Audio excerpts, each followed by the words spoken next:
International Business School in Bangalore offers BCom BBA and Hotel Management course with 100% placement guarantee. Beat the heat at the Kingdom of Fun at VJP Universal Kingdom. Oh, solriya mama. Oh, solriya mama.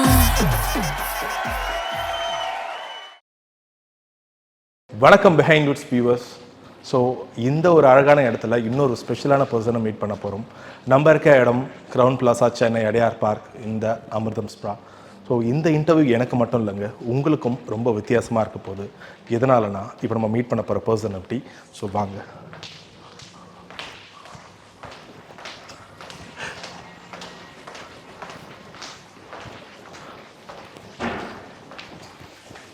Sir, என்ன செட்டப்லாம் ரெடியா? Sir செட்டப்லாம் பயங்கர ரெடியாக இருக்குதுன்னு சொல்லணுன்னு தான் ஆசையாக இருக்குது. But நீங்கள் ஒரு வித்தியாசமான ஆள் சார். அதனால் உங்கள் இன்டர்வியூ சும்மா ரெண்டு பேரும் முன்னாடி உட்காந்துட்டு பேசணும்னு எங்களுக்கு விருப்பம் இல்லை சார். போகிற போக்கில் பேசலாமா? போகிற போக்கிலே பேசலாம். இன்னும் ஒரு விஷயம் வந்து, உங்களை போல் ஒரு இந்த நான் லீனியராக சிங்கிள் ஷாட் எடுக்க முடியுமான்னு எங்களால் தெரியல. ஆனால் ஒரு சிங்கிள் ஷாட் இன்டர்வியூ ட்ரை பண்ணலான்னு ஒரு ஆசையாக இருக்குது சார். Nice idea. ஸோ கரெக்டாக விஷயங்களுக்கே புது விஷயம் தர உங்களுக்கு பர்ஃபெக்டாக இருக்குது சார். ஸோ இந்த மயக்கோட உங்களுடைய பேச்சால் மயக்க தயாராக இருக்கீங்கன்னு நினைக்கிறேன். இப்போ நீங்களே இவ்வளோ ரெடி ஆகிட்டீங்கன்னா நான் சுத்தமாக ரெடியாகவே இல்லை. பரவாயில்ல, நீங்கள் ரெடியாகவே தேவையில்லை சார். நீங்கள் வந்து எப்பவுமே ரெடியாக தான் இருப்பீங்கன்னு தெரியும். ஸோ முதல்ல பிஹைண்ட் வுட்ஸ் நேயர்களுக்கு வணக்கம். வணக்கம். ஸோ இந்த இன்டர்வியூ நீங்களே ஸ்டார்ட் பண்ணலாம். இடிச்சு மோதிலாம் போவீங்க, இதுதான் நாங்கள் ரொம்ப பழகிட்டோம். ஃபர்ஸ்ட் ஆஃப் ஆல் இந்த இப்படி ஒரு ஐடியாவுக்கே என்னுடைய வாழ்த்துக்கள். Thank you sir. சார், நாங்கள் வந்து இந்த ஒரு ஐடியாவுக்கு எங்களுக்கு இன்ஸ்பிரேஷனாக இருக்கிறது உங்களுடைய படங்கள், உங்களுடைய தாட் ப்ராசஸ் தான். அடுத்தடுத்த தலைமுறையினரை ஓகே இப்படியும் படம் எடுக்கலாம், இப்படி தான் ஒரு கோடு போட்டால் சார் அதுக்கு மேலே ஒரு வளைவான கோடை போட்டு ஸ்ட்ரெயிட்டாக போய் முடிக்கிறீங்க. ஸோ இந்தந்த விஷயங்கள் தான் எங்களையும் பூஸ்ட் பண்ணிட்டு இருக்கு. லைக் ஆடியோ லான்ச்சில் ரஹ்மான் சார் சொல்லியிருந்தார்ல, எப்படி உங்களால் முடியுது? லைக் தொடர்ந்து இந்த போன்ற புதிய முயற்சிகள் எடுத்துகிட்டே இருக்கீங்க, எங்கேயுமே டயர்டாக இருந்தது இல்லையா சார்? ஏன்னா ஒரு முயற்சி வந்து ஒரு பெரிய வெற்றி அடையும் போது அதுக்கான பூஸ்ட் இருக்கும். ஸோ உங்களுடைய வாழ்க்கையில் நீங்கள் வெற்றி பார்த்துருக்கீங்க, தோல்வி பார்த்துருக்கீங்க, தோண்டு போனதே இல்லையா மிஸ்டர் பார்த்திபன்? அது எப்படி சார், பிறந்ததுலேருந்து உயிரோடவே இருக்கீங்க, அப்புறம் கடைசி வரைக்கும் உயிரோடவே இருக்க ஆசைப்பட்றீங்க அப்படின்னு கேட்குற மாதிரி இருக்குது நீங்கள். எனக்கு எப்போவுமே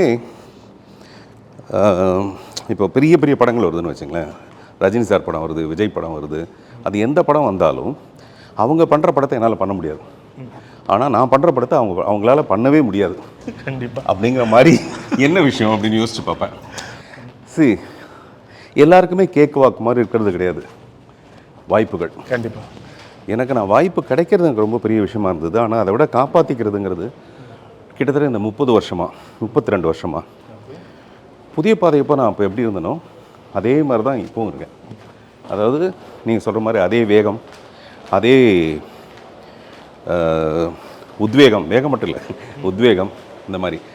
அப்புறம் என்னுடைய ப்ராப்ளமும் அப்படி தான் இருக்குது. நான் சொல்கிறது வந்து என்னுடைய படத்தை எப்படியாவது 10 பேருக்கு நடுவில் ப்ரமோட் பண்ணணும்னா நான் டிஃப்ரெண்ட்டாக கொஞ்சம் ட்ரை பண்ணணுன்ற ஒரு கட்டாயம் ஒன்று இருக்குது. Okay okay okay.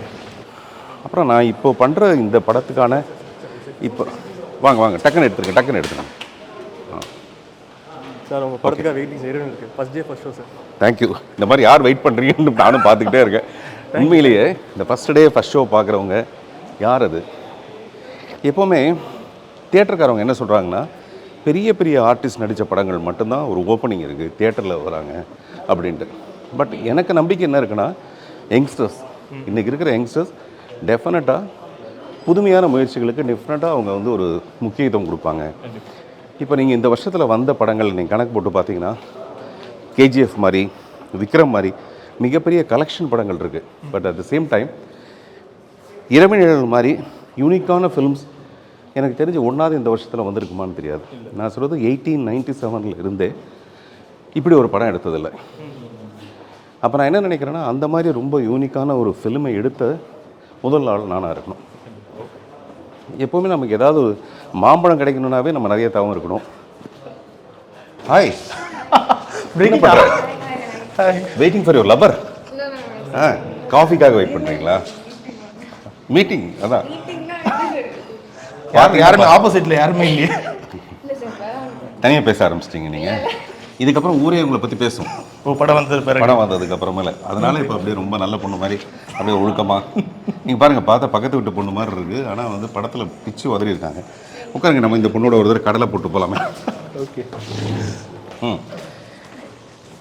காஃபி வந்துச்சா? காஃபியாக வந்துட்டால் நல்லாயிருக்கும். ரைட்டு, இது உனக்காக சொல்லப்பட்ட காஃபி.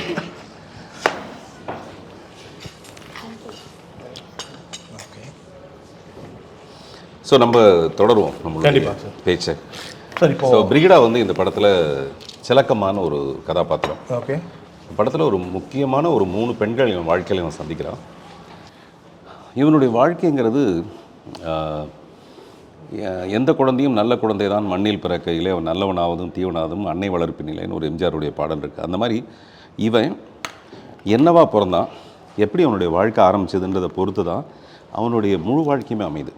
பொதுவாகவே ஒரு குழந்தை பேப்பர் நியூஸ்லாம் பார்த்தீங்கன்னா ஒரு செத்துப்போன அம்மாட்ட பால் குடிக்கிற ஒரு குழந்தைன்னு ஒரு நியூஸ் எனக்கு தெரிஞ்சு ஒரு 10 வருஷத்தில் 5 தடவையாவது வந்திருக்கும். அதாவது மனைவி மேலே சந்தேகப்பட்டு புருஷன் வந்து அவளை கொலை பண்ணிட்டு அவன் போயிடுறான். ஆனால் அந்த பிறந்த குழந்தைக்கு அதுக்கு தெரியாது அம்மா செத்து போயிட்டாங்களா இல்லையான்னு. ஸோ அதை மார்பு பிடிச்சி பால் குடிக்கிறதுக்காக அந்த குழந்தை ட்ரை பண்ணும். அதுதான் இந்த கதையோட பேஸ். அப்படிப்பட்டவனோட வாழ்க்கை எப்படி இருக்கும்? பார்க்கும்போதே அவன் பாலுக்கு பதிலாக ரத்தத்தை பார்த்துருந்தானா அவனுடைய வாழ்க்கை எவ்வளோ கொடுமையானதாக இருக்கும். அதுதான் இந்த படம் வந்து பதிவு பண்ணுது. இப்போ இன்னும் கொஞ்சம் பெரிய ஃபேன் இருந்தால் பரவாயில்ல, கொஞ்சம் வேர்க்குதுங்க.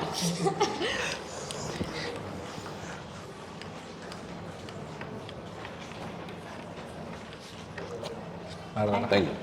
ஃபர்ஸ்ட் டே ஃபர்ஸ்ட் ஷோ படம் பார்த்துருங்க. தேங்க்யூ. செல்ஃபியா வாங்க வாங்க வாங்க, நீங்கள் உட்காருங்க, நீங்கள் உட்காருங்க. ரசிகர்களுடைய இது வந்து கிட்டத்தட்ட ஒரு 35 வருஷமா அனுபவிச்சாலும் அது ஒரு முறை கொடுக்குற செல்ஃபியோட அந்த சந்தோஷம் எப்படி இருக்கு சார் உங்களுக்கு? இதற்குத்தான் ஆசைப்பட்டாயா பாலகுமாரான்ட்டு பாலகுமாரோடு இல்லை, எனக்கும் அதுதான் சந்தோஷம். ஆனால் வெளியில் காட்டிக்க மாட்டாங்க. பொதுவாகவே நடிகர்கள் என்ன பண்ணுவாங்கன்னா, ஐயோ இதெல்லாம் என்னது, இது வந்து சிரமமாக இருக்குது. சரி, தேங்க்யூங்க, தேங்க்யூ. வீட்டிலையா? சின்ன வீட்லையா பெரிய வீட்லையா? சரி சரி சரி, ஓகே. நம்ம ஆஃபீஸுக்குள்ள இந்த மாதிரி கால் வந்ததுன்னா நானே அந்த காலை எடுத்து பேசுவேன். அதில் வந்து ஒரு அம்மா ஃபோன் பண்ணி எங்கே ஐயா அப்படின்னு கேட்டாங்க என்னுடைய லேண்ட்லைனுக்கு. அவங்க தவறுதலாக பண்ணியிருக்காங்க. அந்த ஃபோன் எடுத்து நான் சொன்னேன், ஐயா வந்து சாயங்காலமான ஒரு லேடி வராங்க, நல்லா ட்ரெஸ் பண்ணிக்கிட்டு வராங்க, ஐயா பார்த்து பேசுகிறாங்க, இங்கே வந்து கை காட்டுறாங்க.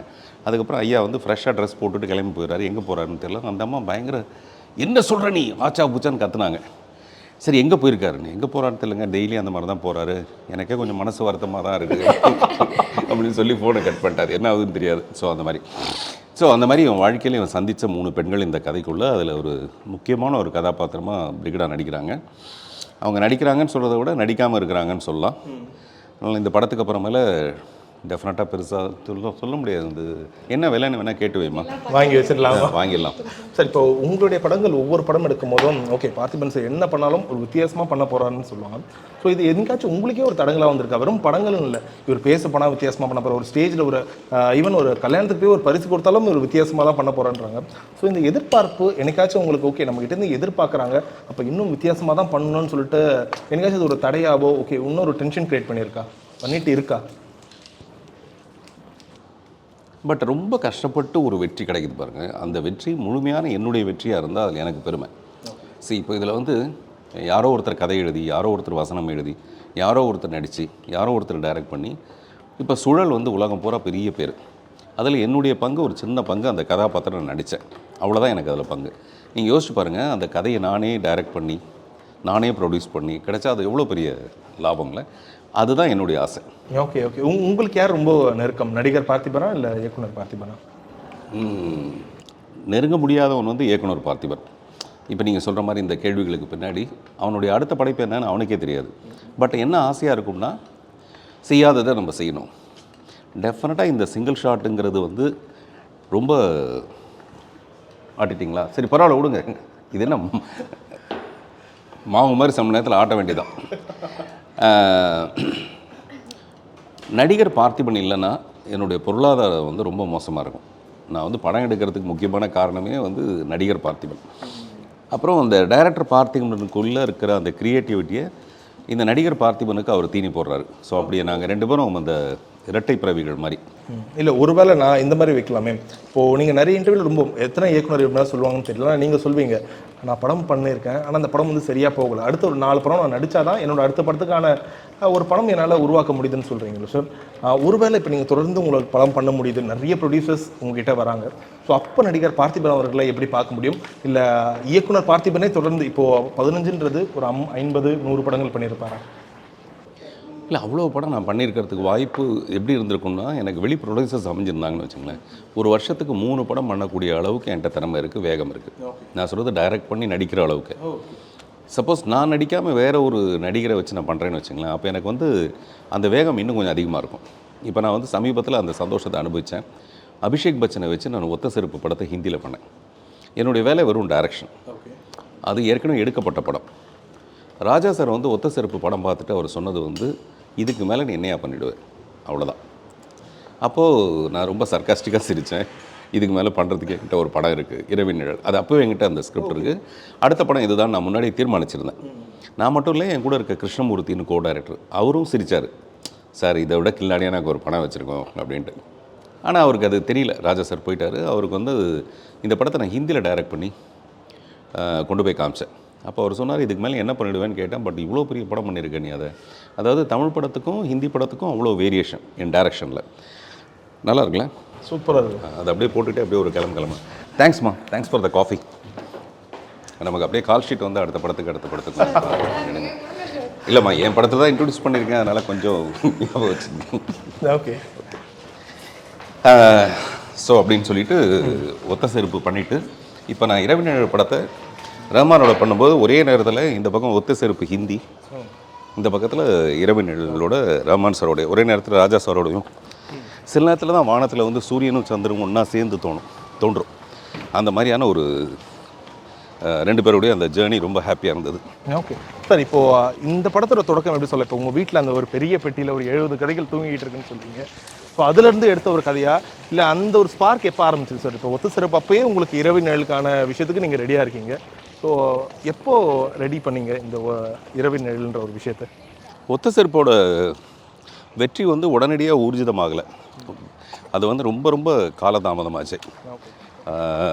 அதாவது ஃபாரினில் போய் இந்த படத்தை பற்றின பேச்சு நிறைய வந்து, அது நம்ம மக்கள் பாராட்டுறதை விட வெளிநாட்டில் வந்து இது ரொம்ப பெருசாக பாராட்டு பெற்றது ஒத்த செருப்பு.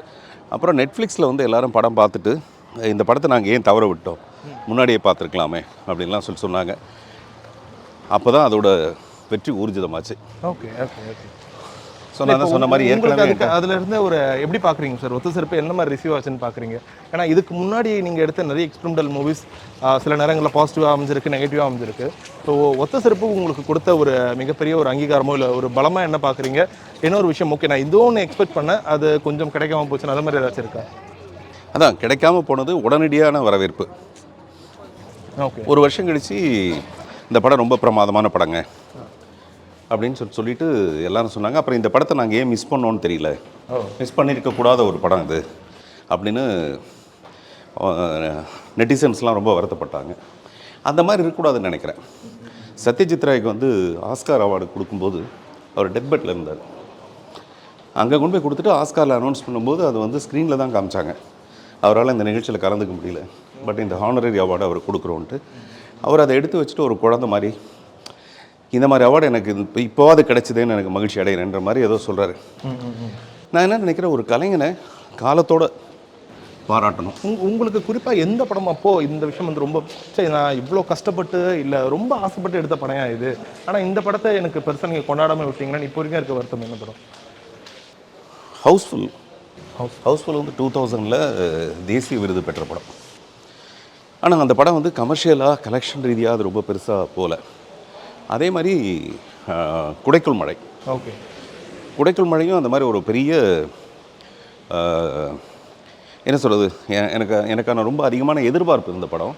ஆனால் அந்த எதிர்பார்ப்பை ஈடு செய்யலை அந்த கலெக்ஷன்ஸு. ஆனால் குடைக்குள் மழை மாதிரி இது சின்ன சின்னதாக நகர்ந்து தான் நான் வந்து மாட்டிக்கிட்டியா பின்னாடியே வர பிரிகடா நீ வா, எனக்கு தெரியாமல் நீ வந்து இங்கே வந்தால் என்ன அர்த்தம்? அதுக்கு பதிலாக கூடவே வரேன்னு சொல்லியிருக்கலாம்ல, அப்படியே போயிட்டே இருக்கலாம். கேமராவில் மாட்டின பத்தியா? சப்போஸ் நீயே உன்னுடைய லவ்வரோட வந்திருந்த மறைஞ்சிருந்தேன்னு வச்சுக்கோ, என்ன இருக்கும்? அப்புறம் இந்த பொண்ணு வந்து எனக்கு அசிஸ்டன்ஸாகவும் ஒர்க் பண்ணதுனால அவங்களுக்கு முழு கதை தெரியும். இப்போ நான் எப்படி டைரக்ட் பண்ணி நடிக்கிறேனோ அந்த மாதிரி பிற்காலத்தில் இவங்களும் டைரக்ட் பண்ணி நடிக்கிற அளவுக்கு கங்கனா ரணாவத்தில் அப்படி பார்க்குறாங்க. இருமா நான் ஒரு நாளைக்கு அந்த இடத்துக்கு வரேன் அப்படின்ற மாதிரி பார்த்துட்டு இருக்காங்க. ஓகே சார், எப்படி உட்காந்துடலாமா? மூச்சு வாங்குதா? இல்லை அப்படியே நம்ம எப்படி நின்று இப்படி பேசலாமே. Okay fine sir. இது ரொம்ப நல்லா இருக்கு சார். இப்போ நீங்கள் சில படங்கள் சொன்னீங்கல்ல, லைக் குடைக்குள் மழை, அப்படி எனக்கு ரொம்ப பர்சனல் ஃபேவரட்டான ஒரு படம் பச்சை குதிரை. எனக்கு தெரிஞ்ச அந்த காலகட்டத்தில் இவ்வளோ சட்டரிக்கலாக ஒரு படம் வேற தமிழ் சினிமாவில் ஒரு பெரிய லிஸ்ட்டு போட்ட எந்த ஹீரோஸ் கிட்ட போய் அந்த கதை சொன்னாலும் அவங்க எப்படி ரியாக்ட் பண்ணியிருப்பாங்கன்னு தெரியல. ஆன்டி ஹீரோ சப்ஜெக்ட் கேள்விப்பட்டிருக்கோம். அதை எந்த கேட்டகரிக்குள்ளே எடுத்துகிட்டு வர தெரியல. ஒரு ஆன்டி வில்லனா, ஆன்டி ஹீரோவா, நீங்கள் அது கூட ரிப்பன் பில்டிங்காக ரிப்பன் வாங்கி கொடுக்கறது. ஸோ இந்த விஷயம்லாம் அந்த டைம் நீங்கள் யோசிக்கும் போது இது ஆடியன்ஸ் எப்படி ரிசீவ் பண்ணுவாங்கன்னு நினச்சிங்க சார்? என்ன மாதிரியான ஒரு ரிசீவ்? இல்லை, பச்சை குதிரை வந்து முதல்ல மீரா ஜாஸ்மின் நடித்து அந்த படத்தை எடுக்கலான்னு பிளான் பண்ணியிருந்தேன். அதாவது அந்த ஹீரோயின் வந்து அந்த மாதிரி மீரா ஜாஸ்மின் லெவலில் நம்ம எப்படி மதிப்போமோ அவங்கள அந்த மாதிரி. அது அப்படியே எங்கேயோ சுற்றி உழைச்சி நமிதாவுக்கு பிடிச்சது. நமிதாவுக்கு மேலே நம்மளுடைய எந்த பார்வை வேறு. அதனால் என்னாச்சுன்னா அந்த படத்தோட ஹோல் ஐடியாவே அது நமிதாவாக மாறிடுச்சு. இப்போ நீங்கள் சொல்ல வர்றது சம்டைம்ஸ் ஸ்கிரிப்ட் வந்து எங்கேயாவது ஒரு இடத்துல மிஸ் ஆகுதுன்னா அது இந்த மாதிரி தான். ஆர்ட் ஸ்டார் காஸ்ட் சரியாக அதில் அமையலைன்னு வச்சுங்களேன், நம்ம நினைக்கிற விஷயம் வேறு ஒன்றா மாறி போயிடும். அந்த மாதிரி நம்ம வந்து எனக்கு பச்சை குதிரையை பற்றி பெரிய வருத்தம் இல்லை. பச்சை குதிரையில் நான் எங்கேயோ தப்பு பண்ணியிருக்கேன்னு எனக்கு தெரிஞ்சுது, ஆர்டிஸ்ட் செலெக்ஷனோ இல்லாட்டி வேறு ஏதோ ஒரு விஷயங்களில். பட் கோடிட்ட இடங்கள் நிரப்புக்கு தான் எனக்கு புரியவே இல்லை ஏன் அந்த படம் வந்து பெருசாக அங்கீகரிக்கப்படலை. இத்தனைக்கும் கதை திரைக்கதை வசனம் இயக்கம்ன்ற படம் நான் எதிர்பார்த்ததோட பெரிய வெற்றி. ஓகே, ஒரு படத்தில் கதை இல்லை, ஃபஸ்ட் டைம் நான் நடிக்காமல் ஆல் நியூ ஃபேஸஸ் மட்டுமே நடிக்கிற ஒரு படம்னா அப்போ அந்த படத்துக்கு வந்து பெரிய எதிர்பார்ப்பு இருக்காதுன்னு நினச்சேன். பட் ஃபஸ்ட்டு ஷோ ஹவுஸ்ஃபுல்லாச்சு. நான் வந்து ஜுரத்தில் படுத்திருந்தேன். ஜுரத்தில்னா பயத்தில், ஜுரம் கிடையாது பயத்தில். இப்போயும் அந்த பயம் இருக்கா இவ்வளோ வருஷத்துக்கு அப்புறமும் படம் ரிலீஸ் ஆகும்போது? நிச்சயமாக இருக்குது, நிச்சயம். இப்போ 27 நாள் ரிலீஸ் ஆகுதுன்னா முன்னாடி நாள் எப்படி இருக்கும் உங்களுடைய மனநிலை? முதல் நாள் இல்லை, இப்போலேருந்தே அப்படி தான் இருக்கேன் நான். கிட்டத்தட்ட என்னுடைய நிலைமை எப்படியா இருக்குன்னா, இந்த படம் வந்து ரொம்ப பெருசாக அங்கீகரிக்கப்படணும், ரொம்ப ரொம்ப பெருசாக. அப்படி பண்ணால் என்ன ஆகுனா, என்ன மாதிரி முயற்சி பண்ணுற நிறைய இளைஞர்கள் இருக்காங்களே, நாளைக்கு அவங்களுக்கு வந்து ஹீரோ தேவையில்லை, ஒரு பெரிய ப்ரொடக்ஷன் தேவையில்லை, க்ரியேட்டிவ் மட்டுமே இருந்தால் போதும் அவங்களால ஒரு படத்தை கொடுக்க முடியுன்ற ஒரு நம்பிக்கையை இந்த மாதிரி படங்கள் வெற்றி அடைவதன் மூலமாக கிடைக்கும். இப்போ சப்போஸ் விக்ரம் வெற்றி, விக்ரத்தில் வந்து கமல் சார், விஜய் சேதுபதி, ஃபகத் ஃபாசில், சூர்யா, லோகேஷ் கனகராஜ், இப்படி பெரிய பேக்கேஜ் அது. இந்த பேக்கேஜோடு எவ்வளோ பேரால் படம் பண்ண முடியும்? இப்போ இந்த வெற்றிக்கு பின்னாடி அவ்வளோ பேர் இருக்காங்கல்ல. ஆனால் இறைவன்கள் வெற்றிக்கு பின்னாடி மிக அறிமுகப்படுத்துகிற சாதாரண நடிகர்கள், அப்புறம் திறமை வாய்ந்த நிறைய கலைஞர்கள் இருக்காங்க. எக்ஸப்ட் ரஹ்மான் சார் மட்டும்தான் கிங்கு. மற்றபடி பார்த்திங்கன்னா நாங்கள்லாம் ஒரே சாதாரண ஒரு ரேஞ்சில் இருக்கிறவங்க. எங்களால் முடிஞ்சால் இந்த மாதிரி ஒரு படத்தை எடுக்க முடியுங்கிறதுக்கு இறைவன்கள் ஒரு உதாரணமாக இருக்கலாம், அல்லது இறைவன்கள் மாதிரியான படங்கள் நிறைய வரத்துக்கு காரணமாக இருக்கலாம். அதனால் இந்த படத்தோட வெற்றிங்கிறது ரொம்ப அவசியமான ஒன்று. அந்த வெற்றி எந்த வெற்றியாக இருக்கணும்னா, வீட்டில் விசேஷம் இப்போ கூட நான் கேள்விப்பட்டேன். ஃபஸ்ட்டு 2 நாள் ரொம்ப சாதாரணமாக இருந்தது. அதுக்கப்புறம் பார்த்திங்கன்னா 3ஆவது நாள்லேருந்து அந்த படம் பிக்கப் ஆகிடுச்சுன்ட்டு. அப்படி இருக்கக்கூடாது. அந்த படம் வந்து ஓப்பனிங்கே நான் அதனால் எல்லாத்தையும் கேமரா கிட்ட வந்ததுனால நான் அப்படி கேட்டுக்கிறேன். இந்த பிஹைண்ட் வுட்ஸ் மூலமாக ரசிகர்கள் நான் எல்லாத்தையும் கேட்டுக்கிற ஒரே ஒரு விஷயம் என்னென்னா, தயவு செய்து இந்த மாதிரி, இதை நான் ஒவ்வொரு படத்தையும் கேட்பேன், இந்த மாதிரி படங்கள் வரும்போது ஃபஸ்ட் ஷோ பயங்கர ஒரு ஃபுல் ஆச்சுன்னு வச்சுங்களேன், நிறைய டிஸ்ட்ரிபியூட்டர்ஸ்க்கும் ப்ரொடியூசர்ஸ்க்கும் ஒரு பெரிய நம்பிக்கை வரும். சினிமாவே வேறு ஒரு லெவலில் அடுத்த வருஷத்தில் ஒரு 100 படங்கள் இந்த மாதிரி வித்தியாசமான படங்கள் வரும். அது எல்லாம் மறுபடியும் உங்கள் பார்வைக்கான படங்களாக இருக்கும். அதனால் தயவுசெய்து இந்த ஃபஸ்ட் ஷோன்றதை வந்து டெஃபினட்டாக பார்த்துருங்க. எனக்கு நிறைய பேர் வந்து ட்விட்டரில், ஃபேஸ்புக்கெலாம் போடுவாங்க. நான் நேற்று கூட காமிச்சேன்ல பிரீகடா, 4 மணி ஷோ, காலையில் 4 மணிக்கு ஷோ போடுங்க தலைவா, நாங்கள் வரோம் பார்க்குறதுக்குன்னு சொல்லிட்டு. யார்ப்பா இருந்தாலும் அட்ரஸை கண்டுபிடிங்க, எப்படியாவது ஃபஸ்ட் ஷோக்கு இவரை நம்ம கூப்பிட்டு வந்துடலாம் அப்படின்னு நினச்சிட்ருக்கேன். 4 மணி ஷோலாம் டெஃபினட்டாக அது ஒரு பெரிய சூப்பர் ஹீரோஸ்க்கு அந்த மாதிரி விஷயங்கள். எனக்கு அப்படி இருக்கும் இல்லை. எந்த ஷோ ஃபஸ்ட் ஷோவோ அந்த ஷோ வந்து இப்போது தானு சார் வந்து இந்த படத்துக்குள்ளே வந்தது வந்து ஒரு மிகப்பெரிய, எப்படி ரஹ்மான் சார் வந்த உடனே நான் ரொம்ப சந்தோஷப்பட்டனோ அந்த மாதிரி தானு சார் வந்த உடனே இங்கே சினிமாவோட வியாபாரத்தில் இருக்கிறவங்களுக்கு ஒரு பெரிய நம்பிக்கை. அப்போ இந்த படம் கமர்ஷியலாக இருக்கும் போல இருக்குது. ரஜினி சார் வந்து அவரால் ஃபங்க்ஷனுக்கு வர முடியல ஆடியோ லான்ச்சுக்கு. பட் அவர் ஆடியோ லான்ச்சில் அவர் பேசின விஷயம் வந்து, தானு சார் இந்த படத்தில் இருக்காருன்னு தெரிஞ்ச உடனே, நீ சொல்லிக் கொடுக்காம நடிப்பியம்மா, ஏம்மா அவங்க சொல்லிக் கொடுக்குறாங்க, சொல்லிக் கொடுக்காம நல்லா நடிக்கும் சார் அந்த பொண்ணு. சரி சார் இப்போ இதே போல் இப்போ இவங்க சொன்னாங்களா சொதப்புறீங்கன்னு, இப்போ எனக்கு ரொம்ப நாளாகவே டவுட்டு. இப்போ நீங்கள் நடிக்கிறீங்க, அந்த படத்துக்கு நீங்கள் தான் இயக்குனராக இருப்பீங்க சார். நீங்கள் சொதப்புறீங்க, இது கரெக்டாக இல்லை, உங்களுக்கு எமோஷன்ஸ் இந்த இடத்துல மாற்றி பண்ணியிருக்கீங்க. ஸோ இந்த கரெக்ஷன்ஸ் யார் சொல்லுவா? எந்த இடத்துல உங்களுக்கு ஓகே சூப்பர் பார்த்திபன் செம்மையாக நடிச்சிட்டிங்க, உங்களுக்கு நீங்களே டிக் போடுவீங்க? சூப்பராக நடிச்சிட்டிங்கன்னு நான் டிக் போட மாட்டேன், அது வந்து என் மனசுக்கு தெரியும். பட் நான் தப்பு பண்ணேன்னா டெஃபினட்டாக அதை விமர்சிக்கிற முதல் ஆள் நானாக இருப்பேன். அப்புறம் எனக்கு ஒரு கோ டைரக்டர் இருக்கார், கிருஷ்ணமூர்த்தின்னு ஒரு கோ டைரக்டர் இருக்கார். டெஃபினட்டாக அவர் என்னை விட புத்திசாலி, அதனால் அவருக்கு தெரியும் இது. அதை ரொம்ப நாசுக்காக வந்து சொல்லுவார், சார் நம்ம இன்னொரு டேக் எடுத்துகிட்டா அந்த டேக்கில் வந்து பேக்ரவுண்டில் வந்து ஏதோ இப்படி அடிச்சு சார் அப்படின்னு. நமக்கு தெரியல, நமக்கு என்னமோ தப்பு நடந்திருக்குன்னு தெரியும். அதே மாதிரி அந்த ஸோ அதனால் இந்த படம் கூட இந்த லாஸ்ட் ஷாட் ஓகேங்கிறது எப்படின்னா, அன்றைக்கி வந்து பேண்டமிக் லாக்டவுன் அனௌன்ஸ் பண்ணிட்டாங்க. போன வருஷம் 2021 ஏப்ரல் 27 லாக்டவுன் அனௌன்ஸ் பண்ணிட்டாங்க. அதனால் இந்த படத்தை வந்து நாங்கள் முடிச்சிட்டேனே தவிர இல்லாட்டி இன்னும் ஒரு 10 டேக் எடுத்திருப்பேன். அப்பா சார், இப்போ இவ்வளோ டேக் போகும்போது மிஸ்டர் ஆர்த்தர் வில்சன் அவர்கிட்ட பேசிகிட்டு இருக்கும்போது சொன்னார், எனக்கு ஆரம்பிக்கும் போது ரொம்ப ஆர்வமாக ஆரம்பித்தோம், இவருக்கு எப்படி இவ்வளோ பொறுமை இருந்துச்சுன்னு தெரியல மிஸ்டர் பார்த்திபன் அவர்களுக்கு. ஏன்னா ஒவ்வொரு சில டேக்லாம் ரொம்ப தூரம் போயிட்டு இருப்போம், திடீர்னு ஏதாச்சும் ஒரு தடங்கள் நடக்கும். ஸோ எங்களுக்குலாம் ஐயோ என்னடான்னு இருக்கும். ஆனால் அவர் வந்து அது ஒரு ரிஹர்சலாகவே அப்படியே மாற்றிடுவார். ஓகே நம்ம இப்படி பிளான் பண்ணலாங்க. ஸோ சொல்லுங்கள் சார், எந்த ஒரு லாங் டேக் ரொம்ப நேரம் போயிட்டு ஒரு தடங்கள் ஏற்பட்டிருக்கும், ஸோ அதுலேருந்து எப்படி நீங்கள் திரும்ப அந்த விஷயம் கண்டினியூ பண்ணிங்க, அதை பற்றி சொல்லுங்களேன். அந்த படம் ஆரம்பித்து ஷூட்டிங் ஆரம்பித்து ஒரு 6வது நிமிஷம் 7வது நிமிஷத்துலேயே ஷாட்டு கட் ஆகிடும். அதாவது ஒரு பெரிய செவுறு ஒன்று இருக்கும், அந்த செவரை உடச்சிட்டு உள்ளே வரணும். செவரை உடைச்சிட்டு உள்ளே வந்ததுக்கப்புறம் ஏதோ ஒரு காரணத்தில் அந்த ஷாட்டு கட் ஆகிடுச்சுன்னா மறுபடியும் அந்த செவரை கட்டி முடிக்கிற வரைக்கும் ஒரு நாள் நாங்கள் வெயிட் பண்ணணும். அந்த ஒரு நாளுங்கிறது கிட்டத்தட்ட 340 பேர் தெரியாத ஒரு இடம். ஒரு அந்த இடத்துல வந்து பெரிய ஷூட்டிங் ஸ்பாட்டு கிடையாது, பொள்ளாச்சி மாதிரி ஷூட்டிங் ஸ்பாட்லாம் கிடையாது. இருந்தாலும் பரவாயில்லன்னு சொல்லிட்டு நான் அங்கே போய் செட்டு போட்டு 10 நாளையில் முடிச்சிடலான்னு சொல்லிட்டு ஆரம்பித்த படம் இது. ஒரு நாள் எக்ஸ்டெண்ட் ஆச்சுன்னா அதோட செலவு வந்து பன்மடங்கு ஆகிடும். பிகாஸ் ரூம்ஸ் கிடைக்காது. அந்த டைமில் இந்த கோவிட் டைமுங்கிறனால ஒரு நாள் வரவங்க இன்னொரு நாளைக்கு வரமாட்டாங்க ஷூட்டிங்க்கு. ஸோ அப்படி நிறைய தடங்கல்கள். எவ்வளோ நாள் போச்சு சார் இந்த ரிஹர்சல் டைம், எப்படி போச்சு? ஸோ நீங்கள் சொல்லி கொடுப்பீங்களா? இவ்வளோ பேர் இருந்தால் ஓகே நீங்கள் வா கரெக்டாக போவோம், அந்த மார்க் அது எல்லாமே நீங்கள் தான் இறங்கி வேலை செய்யறது, மொத்தமாக நீங்கள் தான் பண்ணியிருந்தீங்களா? அது அப்படி செஞ்சால் தான் எனக்கும் அந்த ஒரு திருப்தி அப்படி தான் கிடைக்கும் சார். நிறைய பேர் இந்த வீட்டில் சொல்லுவாங்க, அம்மாக்கள்லாம் போயிட்டு மற்ற 2 பேர்கிட்ட சொல்லி சமையல் செய்யறதை விட, அப்பா உங்ககிட்ட நான் வேலையை விட்டு நானே போய் அந்த வேலையை செஞ்சிடறேன். இப்போ நீங்கள் பண்ணுறது கிட்டத்தட்ட அது கூட நம்ம கம்பேர் பண்ணலாமா? இந்த விஷயத்தை கூட மற்றவங்ககிட்ட நான் சொல்லி என் மனசில் இருக்கிறது எனக்கு அவுட்புட்டாக வரதை விட நானே இறங்கி செஞ்சிடறேன். இப்போ அதை இல்லைங்க, எல்லாருமே எனக்கு எப்படி பழக்கம்னா, சின்ன வயசுலேருந்து இது எல்லாத்தையும் நான் செஞ்சு காமிச்சு பழக்கம். இப்போ நான் யார்கிட்டயோ சொல்லி அவங்க செய்வாங்கன்னு எதிர்பார்க்குறத விட நானே போய் செஞ்சுட்டா பெட்ரு. மோரோவர் இது 10 வருஷமாக என் மனசுக்குள்ளே ஊறிட்டு இருக்க ஒரு கதை. அப்புறம் சித்திரமும் கைப்பழக்கம் செந்தமிழும் நாப்பழக்கம்வாங்க. நீங்கள் ப்ராக்டிஸ் பண்ண டெஃபினட்டாக அது மெருகேறும். இந்த படம் நான் பண்ணதுங்கிறது வந்து வெறும் இந்த படத்துக்கான கதை மட்டுமே இல்லை. நான் வந்து ஒரு ட்ராமா ஆர்டிஸ்ட், முதல்ல ஸ்டேஜிலேருந்து வந்தவன். ஸோ அந்த ஸ்டேஜ் ப்ராக்டிஸ் வந்து பெரிய லென்த்தி டயலாக்கை மனப்பாடம் பண்ணுறதுக்கு எனக்கு முக்கியமான விஷயமா இருந்தது. அதே மாதிரி ஃபுல் ஸ்கிரிப்டை நான் மனப்பாடம் பண்ணுவேன் அப்போவே, அந்த காலத்துலேயே. ஸோ அப்படி மனப்பாடம் பண்ணி பழக்கப்பட்டதுனால எல்லா ஆர்டிஸ்டோட விஷயமும் எனக்கு தெரியும், எல்லா ஆர்டிஸ்டோட டயலாகும் எனக்கு தெரியும். இப்போ நான் வந்து இந்த மாதிரி இந்த கேமரா பின்னாடியே போயிட்டுருப்பேன், கிட்டத்தட்ட 2 கிலோமீட்டர். ஓகே, இந்த கேமரா பின்னாடி நான் போவேன், கேமரா பின்னாடியே ட்ரெஸ் சேஞ்ச் பண்ணுவேன்.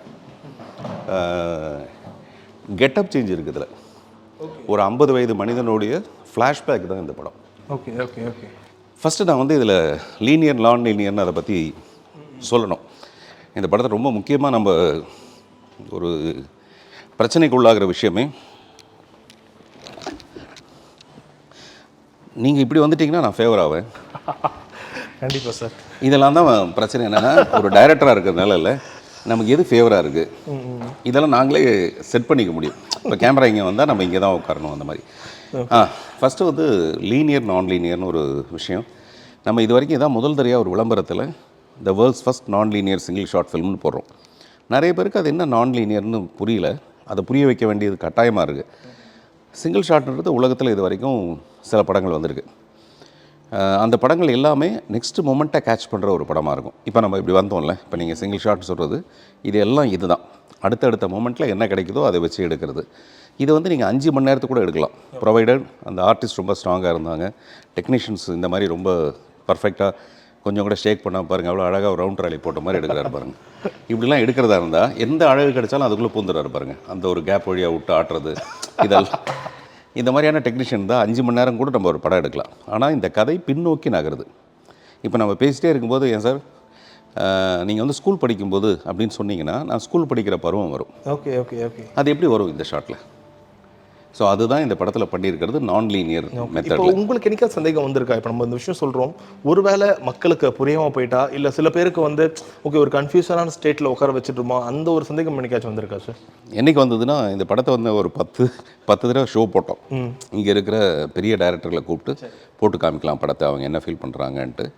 அப்போது யாருமே நம்மளே இந்த படத்தை சிங்கிள் ஷாட்டுன்னு. அது வந்து ரொம்ப வருத்தமான ஆனால் சந்தோஷமான ஒரு செய்தி. எல்லாரும் என்ன நினைக்கிறாங்கன்னா 100 மினிட்ஸ் ஒரு படம் அப்படி எடுக்க முடியாது, டெஃபினட்டாக ஸ்டிச் பண்ணியிருக்கணும். அது எங்கேயோ ஒரு இடத்துல தச்சிருப்பாங்க, அது எந்த இடம்ன்றதை நம்ம கண்டுபிடிக்கணும். இப்போவும் பாருங்கள், நீங்கள் ஜனங்க ஆடியன்ஸ் வந்து அதுவும் யங்ஸ்டர்ஸ் வரும்போது அவங்க அந்த மைண்ட் செட்டில் வருவாங்க. இந்த படம் எங்கே கட் பண்ணி, நான் வந்து 1917 ஒரு படம் பார்க்கும்போது அப்படி தான் பார்த்தேன். எந்த இடத்துல அந்த ஷார்ட் கட் ஆகுது, எங்கே கட்டு வரும், எங்கே ஜாயின் பண்ணியிருப்பாங்க, அதை நம்ம ப்ரில்லியண்ட்டாக கண்டுபிடிக்கிறோமா இல்லையா, இப்படி தான் இந்த தடவையும் வரப்போகிறாங்க. ஸோ நான் இப்படி படம் காட்டின வகையில் எல்லாருக்கும் என்ன புரிஞ்சுது, ஒரு விஷயம் புரியலை அல்லது என்ன புரிஞ்சுதுன்னா, டெஃபினட்டாக இந்த படம் வந்து சிங்கிள் ஷாட்டில் எடுக்கப்பட்டது இல்லைன்னு தீர்மானம் ஆகிட்டாங்க அவங்க. அது எனக்கு பயங்கர ஷாக் ஆகிடுச்சு. நான் முதல்ல படத்தை போட்டு காமிச்சிட்டு அப்புறம் மேக்கிங், இந்த படத்தோட மேக்கிங் இருக்குது, ஒரு 30 மினிட்ஸ்க்கு ஒரு மேக்கிங், நான் இந்த படம் எப்படி எடுத்தேங்கிறது மேக்கிங் இருக்குது, அதை நம்ம அடுத்து காட்டலான்னு நினச்சிட்டு இருந்தேன். ஆனால் யாருக்குமே இதை பற்றி புரியலனதுக்கப்புறம் இப்போ என்ன முடிவு பண்ணியிருக்கோன்னா, முதல்ல படம் ஆரம்பித்த உடனே ஒரு 30 மினிட்ஸ் அந்த மேக்கிங் ஆஃப் எப்படி எடுத்தோம், அப்புறம் சிங்கிள் ஷாட்டில் தான் இது எடுக்கப்பட்டது, இத்தனை முறை இது எடுக்கப்பட்டது, இத்தனை முறை தோல்வியானது, ஒரு முறை ஜெயிச்சது, அது எந்த முறை, அந்த படத்தை தான் நீங்கள் இப்போ பார்க்க போகிறீங்கன்னு சொல்லிவிட்டு ஒரு 1/2 hour போட்டுட்டு அப்புறமேல பாப்கார்ன், சிப்ஸு, காஃபி, டீ, அந்த பிரேக், எப்போவுமே தேட்டரில் ஒரு 1/2 hour பிரேக் விடணும், 10 நிமிஷம் பிரேக் விடணும். அந்த பிரேக் முடிஞ்சதுக்கப்புறம் நான் ஸ்டாப்பாக இந்த படம் ஒரு 96 மினிட்ஸ்க்கு போகும். Okay sir. இப்போது கதை திரைக்கதை வசனம் படம் போயிட்டே இருக்கும், நடுவில் நீங்கள் வந்து சில விஷயங்கள் இது அடுத்து என்ன நடக்க போகுதுன்ற மாதிரி எக்ஸ்பிளைன் பண்ணுவீங்க. ஸோ இந்த நரேஷன் இது வந்து ஆல்ரெடி இருந்த நரேஷனா, இல்லை நீங்கள் வந்து ஓகே இது நரேஷன்னா ஒரு ஸ்டைல் இருக்கட்டும், நான் ஒரு ஸ்டைல் புதுசாக பண்ணுறேனே அப்படி நீங்கள் பண்ண ஒரு விஷயமா, இல்லை இதுக்கு முன்னாடி இருக்கிறதுலாம் நான் உடச்சி ஒரு பிரேக் த ரூல்ஸ்ன்ற மாதிரி நீங்கள் பண்ணுற விஷயமா? இந்த பிரேக் த ரூல்ஸ் வந்து எனக்கு ரொம்ப பிடிக்கும் எப்போவுமே.